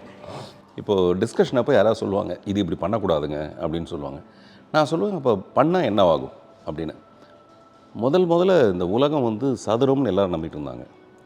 உலகம் உருண்டைன்னு சொன்னவனை பார்த்து கிண்டல் அடிச்சுட்டு இருந்தாங்க. அப்புறம் ஒரு நாளைக்கு தெரிஞ்சது உலகம் உருண்டைன்னு. அதாவது அவங்க மனசில் எது சரின்னு படுதோ அதை நம்ம சொன்னோம்னா அவங்க அக்செப்ட் பண்ணிக்குவாங்க, சரியில்லாத உடனே அக்செப்ட் பண்ண மாட்டாங்க. அப்போ நமக்கு ஒரு சாய்ஸு விளையாண்டு பார்க்கலாம். அதாவது நீங்கள் எதை வந்து ரூல்னு சொல்கிறீங்களோ அதை நான் பிரேக் பண்ணுறேன், பிரேக் பண்ணால் என்ன நடக்குதுன்னு பார்க்கலாம். அப்படி தான் கதை திரைக்கதை வசனத்தோட எண்டு வந்து நான் ஒரு இதுதான் கிளைமேக்ஸ்ன்னு சொல்லாமல் முடிச்சிடுவேன், அப்புறம் முடிச்சிடுவேன் படத்தை. ஆனால் அது அப்படி ஒரு ரசித்து கொண்டாடினாங்க நம்ம ரசிகர்கள். அப்போ தான் நம்ம ரசிகர்களுடைய ரசனை அது ஏங்கிட்டு இருக்கிறது வேறு எதுக்கும் அவங்க ஏங்கிட்டு இருக்காங்க. அவங்களுக்கு நீங்கள் வந்து சாதாரண யானை பசிக்கு சோளப்பொரி மாதிரி நீங்கள் பாப்கார்ன் கொடுத்தீங்கன்னா அவங்களால அதை சாட்டிஸ்ஃபை ஆக முடியல. என்னுடைய படம் வந்து என்னென்னா பயங்கர கிரிப்பிங்காக இருக்குன்றது மட்டும் என்னால் சொல்ல முடியும். இந்த படம் நீங்கள் தேட்டருக்குள்ளே போய் உட்காந்த உடனே கடைசி வரைக்கும் உங்களை கிரிப்பாக வச்சுருக்கிறது இதோட non linear method of telling, story telling. லீனியராக சொல்லிகிட்டே போனோம்னு வச்சிங்களேன், ஆமாங்க இவர் அப்புறம் அடுத்து இதை லவ் பண்ணுவார், அப்புறம் இந்த பொண்ணை கல்யாணம் பண்ணிக்குவார், அப்புறம் இந்த பொண்ணுக்கு இப்படி ஆகிடும் அப்படின்னு ஒன்று இருக்குல்ல. அப்படி இல்லாமல் முன்பின் கதை சொல்கிற விதத்தினால உங்களுக்கு என்ன தோணும்னா டெஃபினட்டாக இந்த கதையை நீங்கள் ஃபாலோ பண்ணுவீங்க. கொஞ்ச நேரம் கூட நீங்கள் வேறு எதுலையோ மொபைல்லையோ அந்த மாதிரிலாம் போகாமல் உங்களுடைய கான்சன்ட்ரேஷன் வந்து இந்த படத்துக்குள்ளவே இருக்கும். ஓகே. ஸோ சார் இப்போது இந்த படம் முடிஞ்சிருச்சு கிட்டத்தட்ட. இப்போ இளையராஜா சார் கேட்ட கேள்வி தான் நானும் கேட்கணும்னு ஆசைப்படுறேன். ஆல்ரெடி அவார்டு வாங்கிட்டீங்க, நேஷனல் அவார்டு வாங்கிட்டீங்க, ஆக்டர் அவார்டெலாம் வாங்கிட்டீங்க, சூப்பரான 2 விஷயம் ஆல்ரெடி சர்வ் பண்ணிட்டீங்க, அடுத்ததும் பண்ணிட்டீங்க. இதுக்கப்புறம் என்ன பண்ண போகிறீங்க? இல்லை இன்னும் வித்தியாசமாக ஓகே நான் இதெல்லாம் பண்ணிட்டேன் இன்னும் நான் பண்ண போகிறேன்னு இருக்கா? உங்கள் லிஸ்ட்டில் இன்னும் என்னென்ன விஷயம் வச்சுருக்கீங்க? நிறைய இருக்குது, நிறைய புதுசான விஷயங்கள் இருக்குது. பட் இந்த புதுசான விஷயம் பண்ணும்போது மூச்சு முட்டி போயிடுது. நம்மளால் ரொம்ப தூரம் நம்மளை தூக்கிட்டு நடக்க முடியல, அந்த மாதிரியான ஒரு கஷ்டம் இருக்குது. மறுபடியும் ஏஞ்சி நடக்கலாமா? நடக்கலாம், உட்காரலாம், அப்படியே போயிடலாம். அப்படியே போட்டோம் இப்படி வரப்பா அப்படி வரப்பா. சார் இப்போ இந்த பிரச்சனை எப்படி சார் ஹேண்டில் பண்ணுறீங்க? உண்மையில இந்த ஒரு குழப்பமாக இருக்குது சார் எங்களுக்கு. ஆனால் இது இப்போ நீங்கள் வந்து என்ன நம்ம எப்படி போகிறோன்னு தெரியாமல் போயிட்டுருக்கோம்ல, அப்படி இல்லை. அதில் வந்து ஒரு ரூட் இருக்கும். ஓகே இப்படி தான் போகிறோம், இங்கே உடைய போகுது, இது வரப்போகுது. ஏன்னா அப்படி இல்லைன்னா ரொம்ப கஷ்டம் அது. ஏன்னா ஒரு சின்ன டிரான்சிஷனில் ஒரு சாதாரண இடம் அப்படியே பீச்சாக மாறும். யாரோ ஒருத்தர் கேட்டார், இந்த மாதிரி இந்த படத்தில் பீச் வருது, மெரினா பீச் வருது, மெரினா பீச் அப்போனா நீங்கள் மெரினா பீச்சுக்கு வந்து பக்கத்தில் ஷூட் பண்ணீங்களா அப்படின்னு கேட்டார். ஆனால் இது எல்லாமே படத்துக்குள்ள வரும். இப்போ உங்களுக்கு வருது இல்லை இந்த ஆச்சரியம் படம் பார்க்குறவர் எல்லாருக்குமே வரும். ஓகே, இல்லை எனக்கு மெரினா பீச் போல் எனக்கு இருந்த ஆச்சரியம் படத்தில் 2 பாட்டும் வருது சார். ஏன்னா இப்போ ஒரு டைலாக் அப்படியே டைலாக் பேசிகிட்டு இருப்பாங்க, டக்குன்னு இங்கே ஒரு பாடல் வருது, திரும்ப பார்த்தா இங்கே வேற ஒரு விஷயம் நடக்குது. ஈவன் அந்த கலர் டோன், இப்போ நாங்கள் இன்டர்வியூ ஸ்டார்ட் பண்ணுறதுக்கு முன்னாடி கேமராமேன் சொன்னார், இங்கே வந்து டேரெக்டாக வெளியே வராதிங்க, ப்ளீச் அடிக்கும்னாரு. நான் தான் சொன்னேன் லைட்டாக வெளியே நேயர்களுக்கு என்னுடைய பணிவான நன்றியும் வணக்கமும் அந்த மாதிரி ஒரு எக்ஸ்பிரஷன் தெரியுது. அப்படியா ஒரு க்ளோசிங் செரமனி மாதிரி போகலாமா? அப்படியா இல்லை இன்னும் டைம் இருக்கா? போகலாம் சார். அப்படியா? சரி, நான் ஏதோ நீங்கள் முடிச்சுக்கலாம்னு சொன்ன மாதிரி. இல்லை சரி ஓகே. நீங்கள் கேட்டது அதுக்குள்ளே நான் வேறு எங்கிட்ட கேட்டேன். என்ன கேட்டீங்க? இல்லை சார், இப்போது நாங்கள் வரும்போது கேமராமேன் கிட்ட அவர்கிட்ட கேட்டிருந்தோம், இங்கேருந்து அப்படியே வெளியில் போகிறோம்னா இல்லை லைட்டு மாறினா டோட்டலாக ப்ளீச் ஆகும்னாரு. அதுபோல் இப்போ உங்களுக்கு இருக்கணும் சார் நிறைய விஷயங்கள் ஒரே நேரத்தில் எங்கேயுமே கட்டர் இருக்கக்கூடாது, அந்த லைட்டு எல்லாமே கரெக்டாக பர்ஃபெக்டாக மெயின்டைன் பண்ணணும், அதுக்கான வேரியேஷன்ஸ் காட்டணும், ஷேட்ஸ் காட்டணும்.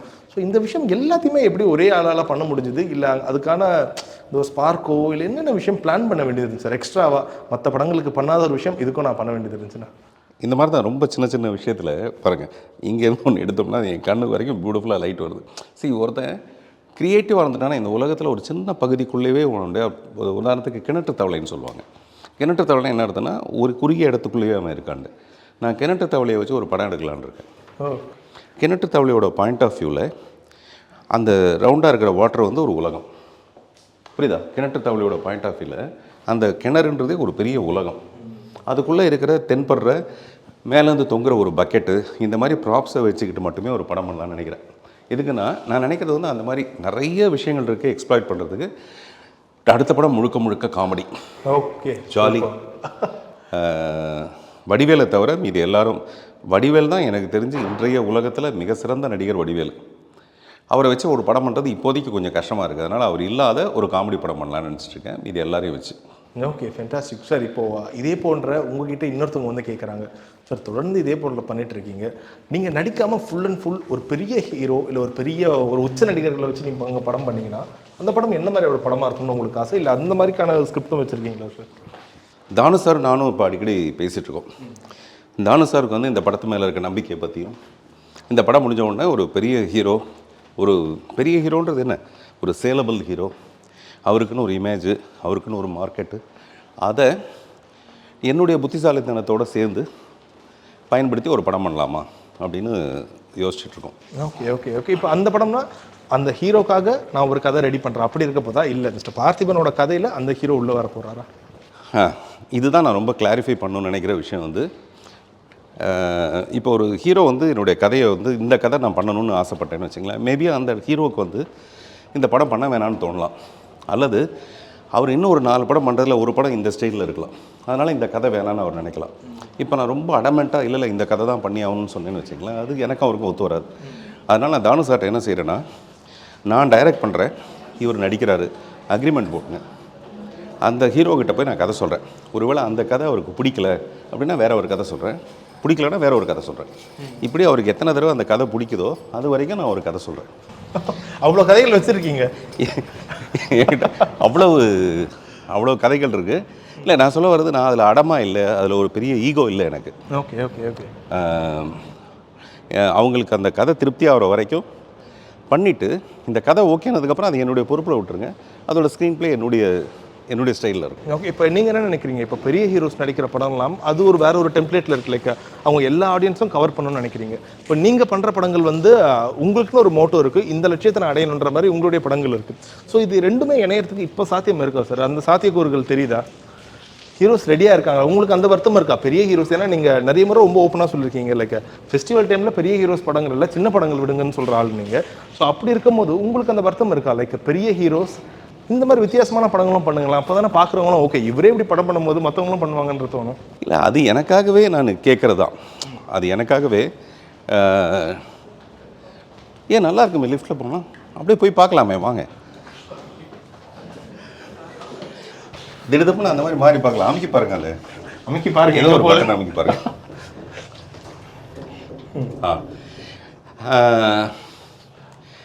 எனக்கு கேள்வி இருக்குது, ஏன் இந்த ஹீரோஸ் வந்து நம்மளை அந்த லெவலுக்கு எடுத்துக்க மாட்டேங்கிறாங்க? சரி, நான் புத்திசாலித்தனமாக படம் பண்ணுறேன், ஆனால் உண்மையிலேயே விஜய் வந்து ஆசைப்பட்டார் என்னோட ஒரு படம் பண்ணணுன்ட்டு. 3 Idiots வந்து என்னை வச்சு தான் பண்ணணும்னு ஆசைப்பட்டார். ஓகே. அந்த நண்பன் படம். அப்புறம் அது வேறு ஏதோ ஒரு காரணத்துக்காக மாறி போச்சு. அதனால் எப்பாவது ஒரு நாளைக்கு அவங்களா ஆசைப்பட்டு நம்ம ஒரு படம் பண்ணலாங்க அப்படின்னா டெஃபினட்டாக அவங்களோட வேறு ஒரு லெவலில், அதாவது அவங்களுடைய ஹீரோயிசம் எதுவுமே மாறாமல் என்னுடைய புத்திசாலித்தனத்தோடு அந்த படம் அமைகிற மாதிரி நான் பார்த்துக்குவேன். ஓகே சார், 2000 ஆரம்ப கட்ட காலத்தில் வெளிவருது ஒரு விஷயம், ஏலேலோன்னு ஒரு படம் உங்களுக்கு மிஸ்டர் ரஹ்மான் அவர்களுடைய இசையில். அந்த படம் என்ன ஆச்சுன்னு தெரிஞ்சுக்கலாமா? கிட்டத்தட்ட 20 வருஷம் ஆச்சா திரும்ப உங்களுடைய கூட்டணியை இணைய? நான் இப்படி பார்த்து பேசுறது கேமரா கொஞ்சம் ஃபேவராக வச்சுக்கலான்றதுக்காக இப்படி பார்த்து பேசுகிறேன். இல்லாட்டி அவங்கள நீங்கள் பார்த்து ஆமாம் நீங்கள் பார்த்து நான் இதுக்கு இங்கே திரும்பி எதுக்காக அங்கே பேசணுன்ட்டு நான் நினைக்கிறேன். இந்த இன்டர்வியூட இன்ட்ரெஸ்டிங்கான பார்ட் இதுவாக தான் இருக்கும்னு நினைக்கிறேன். ஓகே. நீங்கள் அப்படியே கொஞ்சம் கீழே அப்படியே போனீங்கன்னு வச்சுக்கலாம், அந்த ஸ்ட்ரெச் ரொம்ப நல்லா இருக்குது. அப்படியே பேச பேச அது 2 பக்கமும் அது இருந்ததுன்னா அழகாக இருக்கும். இப்படி ஒரு டைரக்டர் இந்த ஹீரோக்குள்ளே இருக்கிறதுனால இந்த மாதிரி அழகழகான விஷயங்கள் இது வந்து அநேகமாக நான் டிசைன் பண்ணுவேன் முன்னாடியே. ஒரு படத்தோட ஃபோட்டோகிராஃபி எப்படி இருக்கணும், இந்த படத்தோட ஆர்ட் ஒர்க் எப்படி இருக்கணும், இன்னும் கூட கொஞ்சம் போனீங்கன்னா நல்லா இருக்கும்னு நினைக்கிறேன். பின்னாடி இன்னும் கொஞ்சம் பின்னாடி போனீங்கன்னா அந்த ஸ்ட்ரெச் ரொம்ப பியூட்டிஃபுல்லாக இருக்கும். இந்த மாதிரி தான் ஒரு சிங்கிள் ஷாட், நீண்ட சிங்கிள் ஷாட் நம்ம படம். சரி, நீங்கள் கேட்டது ஏலேலோ நடக்கலைங்கிறது அப்போ வருத்தமாக இருந்ததே தவிர, இப்போது இரவு நிழலில் ரஹ்மான் சாருடைய கான்ட்ரிபியூஷன்றது நான் ஒரு 100 படம் பண்ணதுக்கு சமம் அவரோட இந்த ஒரு படம். நிஜமாகவே music played a very major role in this film. Okay okay okay. இப்போது நான் எக்ஸ்ப்ரெஸ் பண்ணுற விஷயம் இருக்குது டயலாக் மூலமாக சொல்லாமல், இப்போ என் மனசுக்குள்ளே ஒரு பெயின் இருக்குது, ஆனால் நான் வார்த்தையாக அவங்ககிட்ட சிரிக்கிறேன்னு வச்சுங்களேன், அந்த பெயினை சொல்லுது இந்த மியூசிக். இவனுக்குள்ளே அந்த பெயின் இருக்குது அப்படிங்கிறத சொல்லுது இந்த மியூசிக். அப்புறம் தப்பாக நினச்சிக்காதீங்க தயவுசெய்து. நீங்கள் நான் சொல்லிட்டு இருக்கும்போது கேமரா அங்கே போகலாம் இங்கே வரலான்றது என்னுடைய ஷூட்டிங் ஸ்பாட் மாதிரியே நினச்சிக்கிட்டேன். கண்டிப்பாக நினைக்கலாம், அதில் தப்பு இல்லை. ஸோ அப்படின்னு என்ன சொல்ல வந்தேன், என்னுடைய எக்ஸ்பிரஷன் பூரா மியூசிக் மூலமாக வந்திருக்கு இந்த படத்தில். ஸோ நீங்கள் இசை வாங்குற அந்த விதம் பற்றி சொல்ல முடியுமா சார்? ஏன்னா ராஜா சார் கூட ஒர்க் பண்ணுறீங்க, ரஹ்மான் சார் கூட ஒர்க் பண்ணுறீங்க. ஸோ உங்களுடைய இசை வந்து ஓகே சூப்பர், இது எனக்கு கரெக்டாக செட் ஆகும், இது சூப்பர் சார், இதை நான் எடுத்துக்கிறேன் சார்னு சொல்கிற அந்த தருணம் எப்படி இருக்கும்? உங்களுடைய படங்கள் தான் உங்களுக்கு ரொம்ப பிடிச்ச ரொம்ப ஃபேவரட்டான ஒரு பாடலோட இந்த 2 கேள்வியும் சேர்த்த மாதிரி வச்சுக்கலாம். ஈவன் அப்படி பார்க்குறது நான் வேணாம், அப்படி பார்க்குறது இப்போ அதுதான். இந்த படத்தில் வந்து அந்த மாதிரி மாயவா சாயவான்னு ஒரு சாங் இருக்குது. அப்புறம் ரஹ்மான் சார் வந்து அவரே ஒரு படம் டைரக்ட் பண்ணியிருக்காரு. டைரக்ட் பண்ணுறதுல ரொம்ப பயங்கர அதிகமான விருப்பம் உள்ளவராக இருக்கார். அதனால் நான் கதை சொன்னதுக்கு அப்புறமேல அவருக்கு என்னென்னா இந்த ஷூட்டிங் ஸ்பாட் வந்து பார்க்கணும், எப்படி இந்த படம் தயாரிக்கப்படுதுன்ட்டு. அவர் இருக்கிற பிஸியில் அது முடியுமா நான் ரொம்ப சந்தேகப்பட்டு இருந்தேன். ஆனால் உண்மையான விஷயம், அவர் வந்தார், வந்து கிட்டத்தட்ட 2.5 ஹவர்ஸ்க்கு மேலே ஸ்பெண்ட் பண்ணார். அப்புறம் இப்போ நான் ஒரு கதையை சொல்லி இந்த இடத்துல இப்படிப்பட்ட பாட்டு வேணும்னு கேட்குற அளவுக்கு அவர் அமைச்சூரான ஒரு மியூசிக் டைரக்டர் கிடையாது. நான் இன்னும் சொல்லப்போனால் நான் சிச்சுவேஷன் சொல்லாத இடத்துல அவர் ஒரு பாட்டு வச்சுக்கிட்டார். ஓகே, நான் சொல்லாத ஒரு இடத்துல அவரே பாட்டு வச்சுக்கிட்டார். அப்புறம் நமக்கு இந்த ஷோ எவ்வளோ டைமு? இந்த ஷோ அப்படியே நீங்கள் ஒரு 45 மினிட்ஸ் போயிடலாமா சார்? கரெக்டாக? சரி, ஓகே. இல்லை எனக்கு முடியும் போது தான் சொல்லுங்கள், எனக்கு தெரியல. நம்ம ஆனால் இது கட் பண்ணக்கூடாது இல்லை, கட் பண்ணக்கூடாது, வழக்கம் வரைக்கும் நம்ம இதிலே இருக்கோம். ஆமாம் கரெக்டாக 45 மினிட்ஸில் ஸ்டாப் பண்ணிவிடுவாங்க. கரெக்டாக இந்த இன்டர்வியூ ஒரு பேக்கான இன்டர்வியூவாக இருக்கும். இப்போ எத்தனை நிமிஷம் போயிருக்குன்னு தெரியல. எவ்வளோ? 38 போயிருக்கு. 38 போயிருக்கு. இன்னும் நம்மளுக்கு ஒரு கொடுக்கப்பட்டுள்ள இந்த 7 நிமிடங்களில் இரவின் நிழலோட அழகான விஷயங்களை பற்றி சொல்லணும்னு ஆசை. அந்த 7 நிமிடங்கள் மாதிரி, அந்த 7 நிமிடங்கள் மாதிரி. சார், இப்போது இரவின் நிழலில் உங்களுக்கு இருந்து ஒரு மிகப்பெரிய சேலஞ்சாக என்ன சார் பார்க்குறீங்க நீங்கள்? நீ வந்து இந்த மாதிரி ஒளிஞ்சு பார்த்துக்கிட்ட வரத்தோடு நீ அவரே காட்டி கொடுக்காது. சரி, நீ வா, நீ வந்து அங்கே மூலமாக வரதை விட இதே பெட்டர். என்ன கட்டி? ஸோ இரவின் நிழலில் இருந்து உங்களுக்கு இருந்து ஒரு மிகப்பெரிய சேலஞ்சாக என்ன சார்? லைக் ஒரு பயம் கலந்த ஓகே இதை ஸ்டார்ட் பண்ணிட்டோம், கரெக்டாக இதை பண்ண முடியுமான்றது உங்களுக்கு இருந்த ஒரு பெரிய சேலஞ்சாக என்ன சொல்லுங்கள்? முதல் விஷயம் பட்ஜெட்டுங்கிறது ஒரு 300 கோடி ரூபாய் இருந்தால் மட்டும்தான் இந்த மாதிரி படத்தை நினச்சி பார்க்க முடியும். எனக்கு வந்து அவ்வளோ பெரிய வசதிலாம் இல்லாமல் இந்த ஸ்கிரிப்டு இது ஒர்க் அவுட் ஆகிடும்ன்ற நம்பிக்கையோடு மட்டுமே அப்படியே ஷூட்டிங் போயிட்டேன் நான். ஆனால் ஒரு நாள் ஷூட்டிங் எக்ஸ்டெண்ட் ஆச்சுன்னா மறுநாள் வந்து அதை என்னால் தாக்கு பிடிக்க முடியுமான்றதே எனக்கு தெரியல. ஸோ அதனால் இருக்கிறதுலே மிக கஷ்டமான விஷயமா இருந்தது வந்து பட்ஜெட் தான். அது தலைக்கு மீறி போயிடுச்சு. பட் அந்த மாதிரி குறைஞ்சது 10 மடங்கு சம்பாரிச்சிடுவேன்ற நம்பிக்கை இருக்குது. உங்களுக்கு என்றைக்குமே இந்த பணம் பற்றி பயம் இருந்ததே இல்லையா? ஏன்னா உங்களுடைய 3வது படம் நீங்கள் ப்ரொடியூஸ் பண்ணுறீங்க. ஸோ அப்போவே ஒரு இன்டர்வியூவில் சொல்லியிருந்தீங்க அந்த படத்தால் எனக்கு ஒரு 75 lakhs லாஸ்ன்றீங்க. ஸோ எப்படி சார் அந்த ஒரு நம்பிக்கை எப்பவுமே இருக்குமா? உங்களை பார்க்கும்போதும் கமல் சார் பார்க்கும்போது தான் இந்த சந்தேகம் எங்களுக்கு எப்பவுமே இருந்துட்டு இருக்கும். இவங்க எதுலேருந்து சம்பாதிக்கிறாங்களோ திரும்ப அதுலேயே அந்த பணத்தை இன்வெஸ்ட் பண்ணுறாங்க. லைக் நமக்குள்ள அந்த திறமை இருக்குது, கண்டிப்பாக அந்த பணத்தை எடுத்துடலான்ற ஒரு நம்பிக்கையா, இல்லை இதுதானே நம்மளுக்கு கொடுத்துச்சு திரும்ப அதுக்கிட்டே கொடுக்கலான்ற ஒரு விஷயமா? இந்த இந்த இந்த சிலைக்கு என்ன விலை இருக்கும் சொல்லுங்கள்? இது சிலைன்னு மட்டும் நமக்கு தெரியும், என்ன விலை இருக்கும் சொல்லுங்கள்? தெரியல சார், கெஸ் பண்ண முடியல. கெஸ் பண்ணவே முடியாது. சப்போஸ் இது யாராவது 10 லட்சம்னு சொன்னாங்கன்னு வச்சிங்களேன், வாங்கிட்டு போகிறதுக்கு ஒரு வெள்ளைக்காரன் இருப்பான், நம்ம மட்டும்தான் பேரம் பேசிகிட்டு இருக்கோம். நான் என்ன சொல்லுவேன்னா, ஆர்ட்டுக்கு வந்து அதுக்கு ஒரு விலையே கிடையாது. இப்போ கமல் சார் கிரியேட் பண்ணி வச்சுருக்கிறது, விக்ரம் வெற்றி அடைஞ்ச உடனே இந்த உலகமே கொண்டாடினதுக்கு காரணம் விக்ரம் படம் இல்லை. நல்லா நம்ம அதை புரிஞ்சுக்கணும். எவ்வளவு முயற்சிகள் கமல் சார் பண்ணியிருக்காரு, அது எல்லாம் சேர்ந்து அந்த மனுஷனுக்கு வந்து வியாபார ரீதியாக ஒரு பெரிய வெற்றி படம் அமைஞ்சதுன்னு வச்சுங்களேன், என்ன மாதிரி கோடான கோடி ரசிகர்கள் வந்து சந்தோஷப்படுறாங்க. அதே மாதிரி ஒரு நாள் பார்த்திபனுடைய இவ்வளோ முயற்சிகளுக்கும் சேர்ந்து ஒரு பலன் கிடைக்கும். அந்த பலன் இந்த இறைவனில் இருக்குங்கிறது நிறைய பேருடைய கணிப்பு. ஆனால் எனக்கு வந்து வாழ்நாளில் இதை மீறி ஒரு படம் பண்ணிட முடியுமான்னு எனக்கு தெரியல. உண்மையிலே இவ்வளவு புதுமைகள் செய்ய முடியும்னு சொல்கிற என்னாலேயே இதை மீறி ஒரு படம் பண்ணிட முடியுமான்னு எனக்கு தெரியல. Okay okay okay. அப்படின்னா அதனால தான் என்னோடய வேண்டுகோள் என்னவாக இருக்குன்னா, டெஃபினட்டாக இந்த படத்தை கொஞ்சம் பெருசாக வாழ வச்சுருங்க. அப்போ ஒரு தெம்பு வரும். நீங்கள் சொல்கிற மாதிரி கொஞ்ச நாள் அட்லீஸ்ட் கொஞ்சம் நிம்மதியாக ஹாயாக இந்த மாதிரி ஒரு ஹோட்டலில் ஸ்விம்மிங் பூலில் வந்து உட்காந்து உடம்பு வந்து எனக்கு கொஞ்சம் வெயிட் போட்டேன் நான் நிறைய. அது வந்து ஒரு விதமான ஸ்ட்ரெஸ்ஸு. ஓகே. ஸ்ட்ரெஸ்ஸு, கொஞ்சம் டிப்ரெஷன் நிறைய. அதனால் நான் கொஞ்சம் வெயிட் போட்டேன். இந்த படம் முடிஞ்சதுக்கப்புறமேல ஒரு கேரளா ஆயுர்வேதிக் மாதிரி போய் அப்படி ஒன்று பண்ணலாம். ஒரு வெயிட் லாஸ். ஆமாம், வெயிட் லாஸ் பண்ணலாம். அல்லது இந்த வெயிட்டை வச்சு ஒரு படம் பண்ணலாம்னு நினச்சிட்டு இருக்கேன். ஒபிசிட்டியை பற்றி. ஓகே. ஒபிசிட்டி எல்லாரும் இப்போ என்ன மாதிரி தான், எனக்கு ஷூட்டிங் இருக்குது, நேரம் இல்லை அப்படின்னு ஹெல்த்தை பார்த்துக்கிறாம விட்டுறாங்களே. அதனால் எப்படியா இருந்தாலும் ஹெல்த்தை பார்த்துக்கணும். அதுக்கு என்ன பண்ணணும்? லிஃப்ட்டுக்கு பதிலாக படிக்கட்டில் ஏறணுமா? ஆமாம், அந்த மாதிரி இதுவே நல்லாயிருக்கு. Okay sir. இப்போது இரவு நிழல்னு வரும்போது நீங்கள் போட்டு நிறைய போஸ்ட் நாங்கள் பார்த்துருக்கோம். அதில் ரொம்ப கவர்ந்த போஸ்ட், இந்த கேள்வி கேட்கலாமான்னு தெரியல, மைக்கால் பிடிப்பட்டவர் மைக்கை பிடிக்காதவர் போஸ்ட் தான். ஸோ அந்த நேரத்தில் நடந்து கண்டிப்பாக அவ்வளோ டென்ஷன் இருக்கும், எல்லாமே ஆர்கனைஸ் பண்ணும்போது அந்த இடத்துல ஆக தான் செய்யும். ஸோ முடிச்ச உடனே நிறைய பேர் சொன்னது, அவர் கோவப்பட்ட அடுத்த தருணத்தில் மன்னிப்பு கேட்குற அந்த விஷயம் இருக்குது, அது இன்னும் பாராட்டக்கூடிய விஷயம்னு. ஸோ இந்த டென்ஷன் அண்ட் ஸ்ட்ரெஸ் ஹேண்ட்லிங் பற்றி சொல்லுங்கள் சார். இப்போவே இப்படி இருக்கும்போது இப்போ ஆன் தி செட்டில் இது எல்லாத்தையும் கவனிக்கும், எல்லாம் நடக்கும்போது அந்த ஒரு ஸ்ட்ரெஸ் ஒரு உச்சத்துக்கு போகும்ல, எப்படி அதை திரும்ப அந்த இடத்துல கண்ட்ரோல் பண்ணி திரும்ப அங்கே போய் நடிக்க வேண்டியதாக இருக்கும், திரும்ப டைரக்ட் பண்ண வேண்டியது இருக்கும். ஸோ உங்களுடைய மென்டல் ஹெல்த் எப்படி பார்த்துக்கிறீங்க? என்னோடய மென்டல் ஹெல்த்தை பார்த்துக்க முடியல. அது வந்து என்னாச்சுன்னா, அது வந்து பிபியாக மாறிடுது. நீங்கள் சொன்ன அந்த மைக் விஷயம் வந்து நான் பிளான் பண்ணதில்லை. நிறைய பேர் நினச்சிட்டாங்கன்னா அது வந்து பிளான் பண்ணதுன்னு நினச்சிட்டாங்க. அது வந்து அப்படி ஒரு வைரலாக மாறும்லாம் எனக்கு தெரியவே தெரியாது. நீங்கள் சொன்னீங்களே எல்லாத்தையும் நீங்கள் தான் எடுத்து வச்சு பண்ணுவீங்களான்னு. ஸ்டேஜு, நானும் ஒரு ஹீரோ. மற்ற மேடைக்கு போகும்போது நான் வரும்போது பயங்கர கிளாப்ஸ் வரும். ஆனால் என் மேடைகளை பார்த்திங்கன்னா நான் எப்போ மேடையிலன்னு தெரியாது. நானே கார்பெட் எடுத்து போடுவேன், நானே இதை க்ளீன் பண்ணுவேன், நானே இதை எடுத்து வைப்பேன், ஸ்டூல் எடுத்து வைப்பேன். ஒரு சின்ன தப்பு நடந்தால் கூட அதுக்கு நான் தான் பொறுப்புன்னு ஆகிறதுனால, ரஹ்மான் சார் மாதிரி ஒருத்தர் மேலே கொண்டு வந்து வச்சுக்கிட்டு அந்த சின்ன தப்பை என்னால் அக்செப்ட் பண்ணிக்க முடியாமல் மைக்கை சும்மா அப்படி தூக்கி போட்டேன். அது வந்து தூக்கி போடல, இப்படி பண்ணேன். அது போய் கீழே விழுந்துருச்சு. அது ஏற்பட்ட ஒரு வைரலாக ஏற்படுத்தின ஒரு பாதிப்பு. அப்புறம் மன்னிப்பு கேட்கணுங்கிறத நான் துடிச்சிக்கிட்டே இருந்தேன்.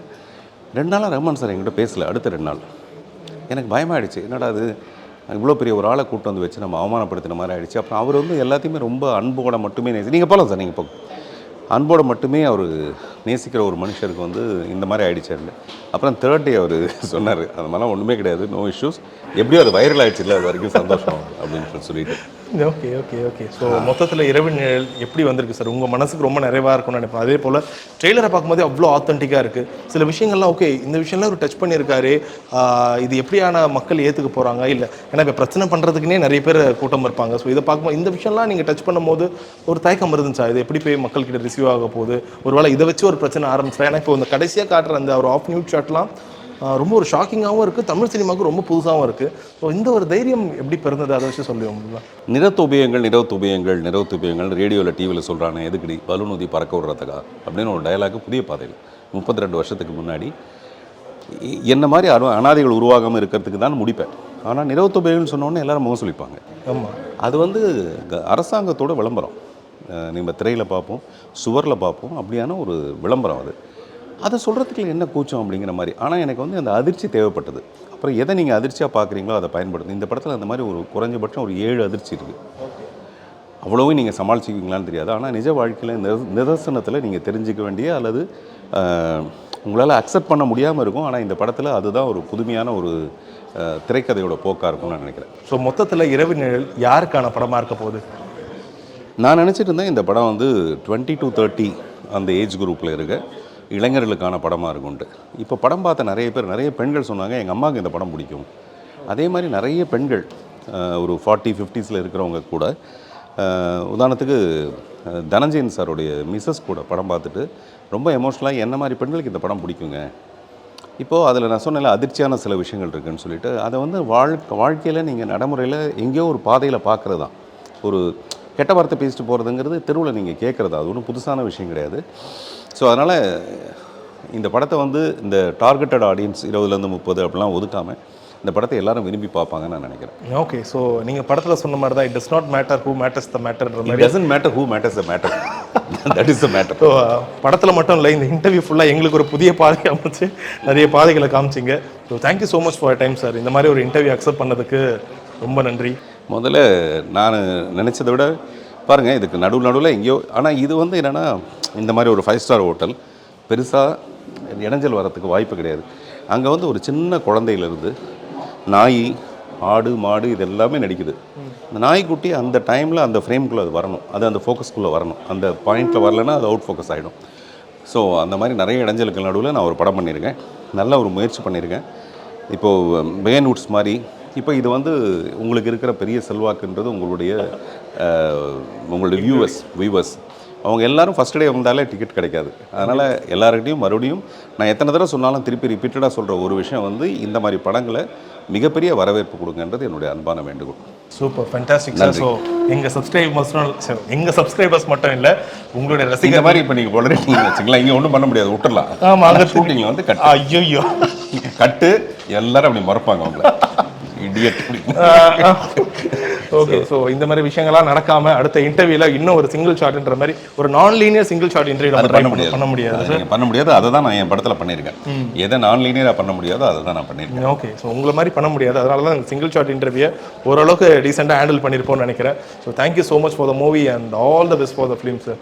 ஸோ பிஹைண்ட் த கேமரா இருந்தவங்க எல்லாருக்கும் என்னுடைய மனப்பூர்வமான நன்றி.